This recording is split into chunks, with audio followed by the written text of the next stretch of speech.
Hai semuanya, perkenalkan saya Tara Fariha dari Fakultas Hukum Universitas Diponegoro Angkatan 2018. Di video kali ini, saya akan membahas mengenai kuliah kerja nyata atau yang biasa disingkat sebagai KKN. Setiap perguruan tinggi, baik itu swasta ataupun negeri, menerapkan suatu kewajiban yang bernama Tridharma Perguruan Tinggi. Sesuai namanya, Tridharma Perguruan Tinggi ini ada 3 kewajiban, yaitu pendidikan dan pengajaran, penelitian dan pengembangan, serta pengabdian kepada masyarakat. Universitas Diponegoro, sebagai salah satu perguruan tinggi negeri di Jawa Tengah, juga mengadakan kegiatan KKN sebagai bentuk perwujudan dari pengabdian kepada masyarakat. Pada tahun 2021 ini, akibat dari pandemi yang belum berakhir, KKN dilakukan di kampung halaman masing-masing mahasiswa. Saya sendiri melaksanakan KKN kali ini di Provinsi Banten, tepatnya di Kelurahan Curug Sangereng, Kecamatan Kelapa II, Kabupaten Tangerang. Beberapa fasilitas umum yang terdapat di Kecamatan Kelapa II diantaranya adalah rumah sakit, sekolah, kampus, pasar, pusat perbelanjaan, puskesmas,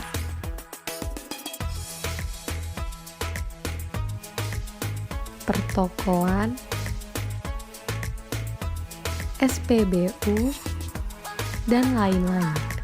Setelah melakukan survei di wilayah KKN, saya mendapatkan 2 permasalahan yang dapat diangkat menjadi program kegiatan KKN. Permasalahan yang pertama adalah di mana pada saat PPKM darurat, pasar tetap dibuka, akan tetapi pedagang di pasar tidak mematuhi protokol kesehatan yang berlaku. Permasalahan yang kedua adalah mengenai masyarakat sekitar perumahan yang kurang pengetahuan mengenai lembaga hukum, khususnya pengadilan negeri dan cara beracaranya. Oleh karena itu, saya memutuskan untuk melakukan sosialisasi kepada pedagang di pasar dan juga kepada masyarakat sekitar. KKN Pulang Kampung ini mengusung tema yang bertajuk Sinergi Perguruan Tinggi dengan Masyarakat di masa pandemi COVID-19 berbasis pada tujuan pembangunan berkelanjutan melalui kuliah kerja nyata. Setelah melakukan perizinan kepada Camat Kelapa II dan berkoordinasi dengan pihak pengelola pasar, saya dan teman KKN saya akhirnya dapat melaksanakan kegiatan KKN kami. Kami melakukan sosialisasi kepada para pedagang dan juga pihak lain di pasar untuk mematuhi protokol kesehatan, terutama dalam hal memakai masker dan menjaga jarak, serta mensosialisasikan mengenai vaksinasi COVID-19.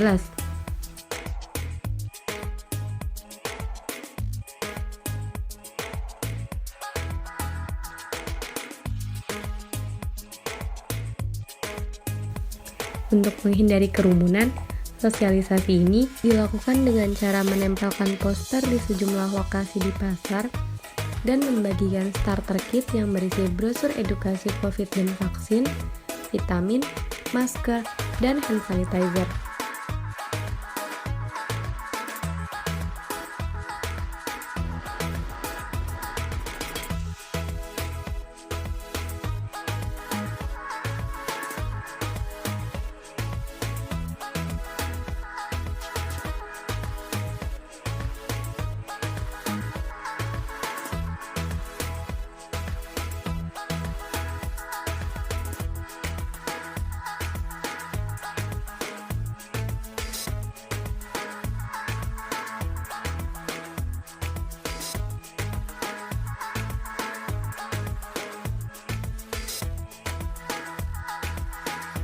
Kami juga melakukan wawancara ke beberapa pedagang pasar dan meminta testimoni mengenai program kerja yang telah kami lakukan.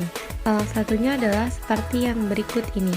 Untuk pertanyaannya, yang pertama, apakah Bapak percaya kalau COVID itu ada? Ya, kalau saya percaya kalau COVID itu ada. Kayaknya percaya. Saya pernah ngurusin kakak saya di Banten. Menurut Bapak, ketertiban pedagang di sini dalam mematuhi protokol itu bagaimana?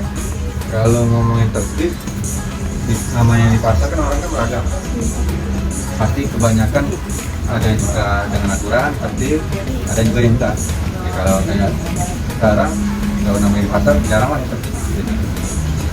Lanjut pertanyaan ketiga, kan waktu itu sempat ada klaster COVID sampai ditutup ya Pak pasarnya. Iya, Nah, tutup 2 hari. Ya, setelah itu apakah ada lagi yang pedagang yang positif Pak? Kalau minyak saya rasa ada, memang ada yang positif ada. Tapi orang yang positif itu dibilangin secara tatap muka lah, depan mata, terus itu dibilangin jangan keluar, terus isolasi mandiri. Ya. Lanjut pertanyaan yang keempat, apakah yang positif itu sebelumnya menerapkan protokol kesehatan atau enggak kayak pakai masker atau jaga jarak gitu? Ya namanya di pasar kan kita nggak tahu, namanya virus masuk gitu, kita nggak tahu. Tapi kalau nurutin aturan kan kita nggak tahu lah, ibaratnya dalam dunia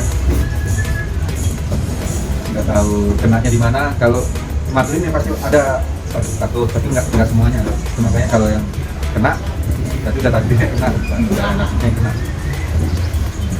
Dan pertanyaan selanjutnya, sudahkah Bapak ikut vaksin? Nah, kalau di saya belum, Kenapa Pak?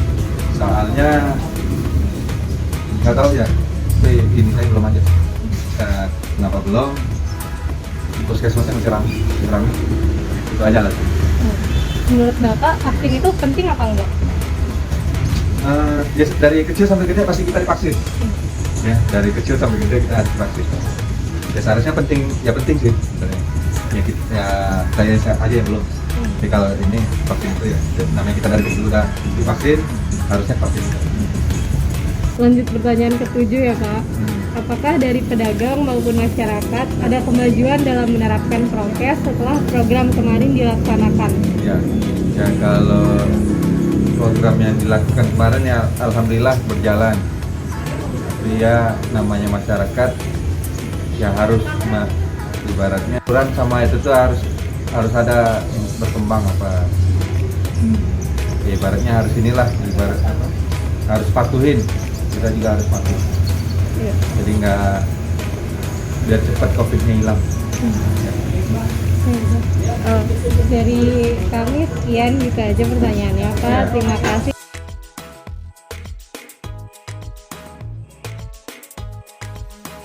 Program kerja yang kedua adalah sosialisasi mengenai prosedur pengajuan perkara dan tata cara beracara di pengadilan negeri. Sosialisasi ini dilakukan dengan cara menempel poster di beberapa lokasi yang dirasa strategis serta membagikan buku saku kepada warga sekitar. Ada 2 jenis buku saku yang dibagikan, yaitu yang berbentuk digital dan juga berbentuk fisik.